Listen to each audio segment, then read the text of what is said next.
નમસ્કાર વિદ્યાર્થી મિત્રો અને વાલીઓ. ધોરણ 12 વિજ્ઞાન પ્રવાહના એ ગ્રુપ પછી શું? આ એક એવો પ્રશ્ન છે જે દરેક ઘરમાં ચર્ચાતો હશે, ખરું ને? તો આજે આ ખાસ માર્ગદર્શિકામાં આપણે એન્જિનિયરિંગ અને ટેકનોલોજીની દુનિયાના તમામ વિકલ્પોનું એકદમ સરળ ભાષામાં વિશ્લેષણ કરીશું. સીધા જ વિષય પર આવીએ તો આ માત્ર એક સામાન્ય ચર્ચા નથી, પરંતુ ઉચ્ચ શિક્ષણથી લઈને ભવિષ્યની સ્માર્ટ કારકિર્દી સુધીનો એક સંપૂર્ણ નકશો છે. તો જુઓ, આપણો આજનો નકશો કંઈક આવો દેખાશે. પહેલાં શૈક્ષણિક વિકલ્પો અને કોર્सेस જોઈશું. ત્યારબાદ ભવિષ્યની કારકિર્દી અને ખાસ કરીને તેના પર એઆઈની શું અસર થશે તેની વાત કરીશું. પછી એડમિશન પ્રક્રિયા, કેટલાક અગત્યના પ્રશ્નો અને છેલ્લે એક સ્માર્ટ નિર્ણય કેવી રીતે લેવો તેની ઝડપથી ચર્ચા કરીશું. ચાલો સૌથી પહેલા વિભાગથી શરૂઆત કરીએ, આપણા શૈક્ષણિક વિકલ્પો. હવે બોર્ડની પરીક્ષાઓ પૂરી થયા પછી તરત જ બે મુખ્ય રસ્તાઓ ખુલે છે. જો એન્જિનિયરિંગ કે આર્કિટેક્ચર જેવા પ્રોફેશનલ કોર્સમાં જવું હોય તો તેની એડમિશન પ્રક્રિયા એસીપીસી દ્વારા થાય છે. અહીં એ યાદ રાખવું જરૂરી છે કે પીસીએમમાં ઓછામાં ઓછા 45% માર્ક્સ હોવા જોઈએ. પણ જો બીએસસી કે બીસીએ જેવા એપ્લાઇડ સાયન્સ કોર્સ કરવા હોય તો તેનું સંચાલન હવે સરકારના નવા જીસીએએસ પોર્ટલ દ્વારા કેન્દ્રીય ધોરણે થાય છે. એકદમ સરળ અને સ્પષ્ટ વ્યવસ્થા. અહીં જે ખાસ જોવા જેવું છે તે છે આપણા ગુજરાતમાં ઉપલબ્ધ વિકલ્પોની વિશાળ શ્રેણી. એક તરફ એલડીસી જેવી શાનદાર સરકારી સંસ્થાઓ છે જ્યાં ફી માત્ર 1500 રૂપિયા જેટલી નજીવી હોય છે, અને બીજી તરફ આઈઆઈટી ગાંધીનગર, ડીઆઈઆઈસીટી કે નિરમા જેવી પ્રીમિયમ યુનિવર્સિટીઓ છે જ્યાં અત્યાધુનિક સુવિધાઓ સાથે વાર્ષિક ફી 2 થી લઈને 11 લાખ રૂપિયા સુધીની હોય છે. પસંદગી અને બજેટ બંને માટે અહીં પુષ્કળ વિકલ્પો હાજર છે. હવે વાત કરીએ આગળના દાયકાની કારકિર્દી અને ભવિષ્યના જોબ માર્કેટ પર એઆઈનો પ્રભાવ. એક ખૂબ જ પ્રચલિત વાત છે કે આર્ટિફિશિયલ ઇન્ટેલિજન્સ એન્જિનિયરોની જગ્યા નથી લઈ રહ્યું, પરંતુ તેમને સ્માર્ટ બનાવી રહ્યું છે. આંકડા એવું કહે છે કે લગભગ 68% જેટલી ઓફિસની નોકરીઓ પર એઆઈની અસર પડશે. એટલે વાત સાફ છે, નવા સ્નાતકોએ હવે કંટાળાજનક રૂટીન કામ કરવાના નથી, પરંતુ એઆઈનો ઉપયોગ કરીને શરૂઆતથી જ મોટા અને વ્યૂહાત્મક પ્રોજેક્ટ્સ પર ધ્યાન કેન્દ્રિત કરવાનું છે. પહેલાં જૂના જમાના ગયા જ્યારે એન્જિનિયરો આખો દિવસ મેન્યુઅલ કોડિંગ કે ડેટા એન્ટ્રી કરતા હતા.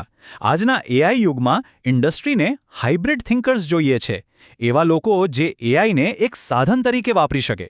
હવે આપણું કામ નવી વ્યૂહરચનાઓ બનાવવાનું, નૈતિક સમીક્ષાઓ કરવાનું અને અટપટી સમસ્યાઓ ઉકેલવાનું છે. મશીન કામ કરશે પણ મગજ આપણું દોડશે. અને માત્ર પ્રાઇવેટ આઈટી સેક્ટરમાં જ નહીં, સરકારી નોકરીઓમાં પણ જબરદસ્ત તકો છે. જરા વિચારો, જીપીએસસી વર્ગ 1 અને 2 અથવા તો ઇસરો જેવી સંસ્થાઓમાં શરૂઆતનો પગાર 20 થી 80 હજાર રૂપિયા, અને સાથે કેટલાય સરકારી લાભો. બીજી બાજુ ટીસીએસ કે એલએનટી જેવા ખાનગી દિગ્ગજોમાં પ્રારંભિક પેકેજ 3 થી 12 લાખ રૂપિયા સુધીનું મળી શકે છે. બંને ક્ષેત્રોમાં વિકાસ માટે આકાશ ખુલ્લો છે.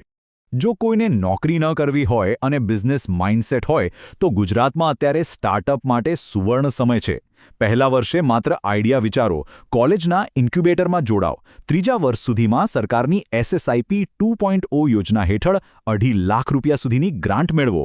અને જો આઈડિયા હિટ ગયો તો ચોથા વર્ષે સ્ટાર્ટઅપ ગુજરાત અંતર્ગત 30 લાખ રૂપિયા સુધીનું ફંડિંગ પણ મળી શકે છે. છે ને અદ્ભુત? ચાલો, આ તો થઈ સપનાઓની વાત. હવે વાસ્તવિકતા પર આવીએ. આ કોલેજોમાં એન્ટ્રી કેવી રીતે મળશે? પાછલા વર્ષોના આંકડા જુઓ. 1.25 લાખથી વધુ વિદ્યાર્થીઓએ ગુજકેટની પરીક્ષા આપી હતી. સ્પર્ધા ખરેખર કફ છે. એડમિશન માટે ગુજરાતમાં એક બહુ સ્પષ્ટ 60-40ની ફોર્મ્યુલા છે. આનો અર્થ એ છે કે ધોરણ 12ની બોર્ડ પરીક્ષાના ફિઝિક્સ, કેમિસ્ટ્રી અને મેથ્સના થિયોરી માર્ક્સનું 60% વજન અને ગુજકેટના પર્સન્ટાઇલનું 40% વજન ગણાશે. એટલે કોઈ એક જ પરીક્ષા પર આધાર રાખવો પૂરતો નથી. બંનેમાં ઉત્કૃષ્ટ દેખાવ કરવો અનિવાર્ય છે. એકવાર પરિણામ આવી જાય પછી શરૂ થાય છે એસીપીસીની ઓનલાઈન એડમિશન પ્રક્રિયા. 31 માર્ચથી લઈને જૂન 2026 સુધી આ પ્રક્રિયા ચાલશે. ઓનલાઈન રજિસ્ટ્રેશન, ડોક્યુમેન્ટ ચકાસણી અને પછી સૌથી અગત્યનો ભાગ આવે છે ચોઇસ ફિલિંગ અને મોક રાઉન્ડ. આ મોક રાઉન્ડ એક ડમી રાઉન્ડ છે. તેનો પૂરેપૂરો ફાયદો ઉઠાવવો જોઈએ, જેથી અંદાજ આવી શકે કે કઈ કોલેજમાં નંબર લાગી શકે તેમ છે. આગળ વધીએ ચોથા વિભાગ તરફ. નિર્ણય લેતી વખતે વાલીઓ અને વિદ્યાર્થીઓના મનમાં ઉઠતા કેટલાક સામાન્ય પ્રશ્નો.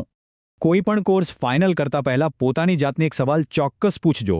શું હું જે ફિલ્ડ પસંદ કરી રહ્યો છું તે આવનારા 5 થી 10 વર્ષમાં સંપૂર્ણપણે ઓટોમેટ થઈ જશે? તમારે એવું ક્ષેત્ર પસંદ કરવાનું છે જ્યાં માનવીય વિચારસરણી, જટિલ નિર્ણય શક્તિ અને સ્પેશિયલ સ્કિલ્સની હંમેશા કિંમત રહે. આ એક જ પ્રશ્ન ભવિષ્ય માટે ગેમ ચેન્જર સાબિત થઈ શકે છે. હવે એક બહુ સામાન્ય ચિંતા એ હોય છે કે પહેલા રાઉન્ડમાં ધારી કોલેજ ન મળે તો શું કરવું? બિલકુલ ગભરાવાની જરૂર નથી. એસીપીસીની સિસ્ટમ બહુ ફ્લેક્સિબલ છે. મળેલી સીટ કન્ફર્મ કરીને પણ આગળના રીશફલિંગ રાઉન્ડમાં ભાગ લઈ શકાય છે. એટલે કે અપગ્રેડ થવાનો વિકલ્પ હંમેશા ખુલ્લો રહે છે. બીજો મોટો પ્રશ્ન, પ્રાઇવેટ કોલેજની ઊંચી ફી કેવી રીતે મેનેજ કરવી? તો અહીં ગુજરાત સરકારની મુખ્યમંત્રી યુવા સ્વાવલંબન યોજના એટલે કે MYSY ખૂબ મોટી રાહત આપે છે. જે વિદ્યાર્થીઓને 80% કે તેથી વધુ માર્ક્સ છે તેમને ટ્યુશન ફીમાં એક મોટી સબસિડી મળે છે. આર્થિક પરિસ્થિતિ ક્યારેય પણ સારા શિક્ષણમાં બાધારૂપ ન બનવી જોઈએ. અને હવે આપણે આ વિશ્લેષણના અંતિમ અને સૌથી અગત્યના પડાવ પર પહોંચી ગયા છીએ. એક સ્માર્ટ નિર્ણય કેવી રીતે લેવો? સફળતાની ચાવી એક સરળ ફોર્મ્યુલામાં છુપાયેલી છે, જેને આપણે કહીશું પિક સ્માર્ટ. એટલે કે પોતાના રસ અને કુશળતાને ઓળખો, બજારની માંગ સમજો અને આપણી ક્ષમતા તથા આર્થિક સાધનોનું યોગ્ય મૂલ્યાંકન કરો. માત્ર કોઈના કહેવાથી નહીં, પણ આ બધા જ પાસાઓનું સંતુલન કરીને પછી જ કોલેજ અને કોર્સ પસંદ કરો. છેલ્લે એક જ વાત યાદ રાખવાની છે, આપણો પસંદ કરેલો રસ્તો આવતીકાલની આર્ટિફિશિયલ ઇન્ટેલિજન્સવાળી દુનિયામાં કેટલો ટકી રહેશે? આવનારા દાયકામાં તમારી સ્કિલ્સ કેવી રીતે કામ લાગશે તે વિશે આજે જ વિચારવાનું શરૂ કરો. વિદ્યાર્થી મિત્રો, તમારું ડ્રીમ કરિયર કયું છે? અમને નીચે કોમેન્ટ્સમાં ચોક્કસ જણાવો. આ શૈક્ષણિક પ્રવાસમાં જોડાવા બદલ આપ સૌનો ખૂબ ખૂબ આભાર અને ભવિષ્ય માટે ઓલ ધ બેસ્ટ.